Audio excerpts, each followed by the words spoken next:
We've got breaking news out of the NFL. Giants have fired head coach Brian Daboll, according to our insider Jonathan Jones. The move comes a day after the Giants lost a 10-point lead the final 4 minutes in a loss to the Bears. Giants are in the midst of a nightmare season at 2-8. Bad losses, big injuries. Notables include Malik Neighbors, Cam Scatterbo. Daboll exits after nearly 4 full seasons with a 20-40-1 record. Giants offensive coordinator Mike Kafka going to be the interim coach for multiple reports. Let's bring in our lead NFL insider Jonathan Jones to HQ. JJ, what more can you tell us about Daboll and the Giants here? No surprise that this is taking place right now. We've been on high alert ever since Sunday night and the finish to that Giants game. Look, the fact is the Giants and owner John Mara did not want to have to make this move during the season. He's loath to do that during the season. But when you drop 4 games in which you were leading by a lot in the fourth quarter, things are going to get shaken up. And we all remember, of course, that Denver Broncos game where a colossal collapse in the fourth quarter. But that wasn't the end of it. And then on Sunday, letting that 10-point lead slip away to the Chicago Bears. And it just felt inevitable, right? We see right here these road games that they have lost. Couldn't even come up with a tie against the Cowboys. The Saints, really bad loss. The Broncos, whatever the odds were, shouldn't have lost that game. The Bears, things again began to snowball. And then, yes, there were injuries to the Giants. And no, I don't know how many people were taking the Giants from a talent perspective, from a roster perspective, to be a playoff contender. But you can't lose games like this. You have to be competitive. I think the Giants could be this record and Brian Daboll at 2-8, and Brian Daboll could still have his job. It is the fashion by which they lost half of these L's for the reason that Brian Daboll is no longer employed by the New York Giants. They are now moving forward with Mike Kafka, the offensive coordinator, as their interim head coach, we can report. And Brian Daboll now no longer with the New York Giants. I think you bring up some interesting points about what the expectations were coming into the year, JJ, and how they played out, and hence the change here in terms of the head coaching position on the sidelines. What about in terms of the front office with Joe Schoen? Anything on that front? So nothing on that front as it stands right now. Joe Schoen came in there with Brian Daboll. A bit of a package deal, right? They both came from Buffalo. Daboll with his bona fides, not just in Buffalo, but before that he had been with New England, been at the University of Alabama. But his calling card was helping develop Josh Allen from a turnover machine into a fringe MVP candidate. And of course, we know how Josh has taken off since then.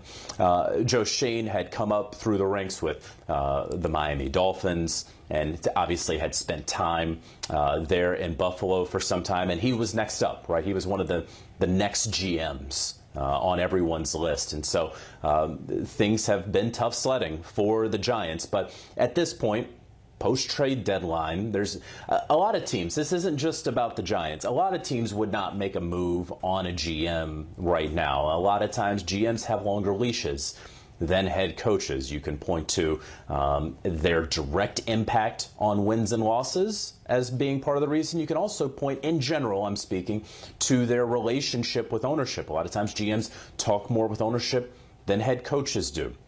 And so perhaps that is another reason that Joe Schoen remains in his position while Brian Daboll is on the outs. We'll see what happens at the end of the year. I cannot imagine that there are any sort of guarantees for Joe Schoen and his front office staff moving forward into 2026. Again, they drafted Jackson Dart. That's a big step. Jackson Dart has to protect himself from himself.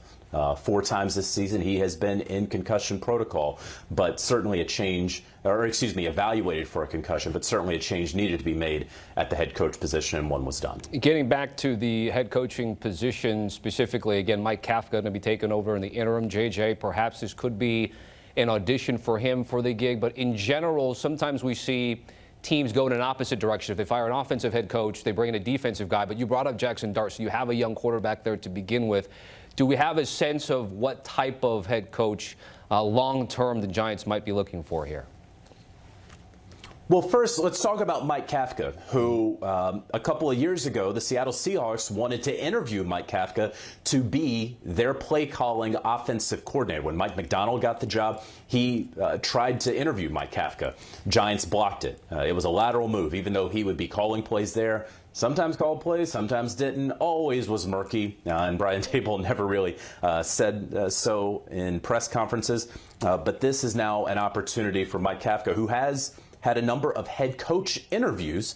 This is going to be an audition for him, half of a season. Everyone knows what he's working with. Hopefully Jackson Dart emerges from concussion protocol and he's able to work with him and not necessarily a Russell Wilson or a Jameis Winston. We see the schedule here. We've always known it was going to be a difficult schedule. Nothing has really changed, especially in the next 3 weeks. But what will the Giants be looking for in a head coach? Sometimes you get a head coach, an offensive guy, and you say, oh, well, we want to go the opposite way. It's time to go defense. There is this thought out there that you want to get a head coach who is going to be attached to the hip with Jackson Dart. I would say that's who you just fired, right? Like Brian Daboll, Jackson Dart was his guy, and it didn't work out. And so maybe you don't just look at the offensive guru. Maybe you look at the leader of men. Maybe you look at that defensive coordinator, which has sort of become a little in vogue. The options are endless for the Giants, who, let's be clear about this. This is a fantastic job. This is a historic organization. I'm not saying it's a fantastic job because all of a sudden you go become the head coach and you're taking them to the Super Bowl. It is because there are few jobs in the world like being the head football coach of the New York Giants. So just about anybody who is not currently employed as a head coach in the NFL will want this job. We got to be clear about that. 2-8, who cares? Lose the next 3 games, 2-11, 3 weeks, who cares? People are going to fall over themselves to get this job, all right, and to work with a Jackson Dart and the defense and the defensive pieces that they have. And when Malik Neighbors gets healthy and the running back group that they have when they get healthy, Cam Scatterbo along with Tyrone Tracy and Devin Singletary. So people will want this job. Don't let anybody fool you about that. And if you are choosing between the Giants and the Titans job come January, there's no doubt you'll be choosing the Giants job over the Titans job. Okay, that's the latest from our insider, Jonathan Jones. Again, Mike Kafka will get first dibs, but it will be highly coveted, as JJ has alluded to. Part of Game Day Reset with our guy Moose and BMAC, Sundays at 4 Eastern, right here on CBS Sports HQ.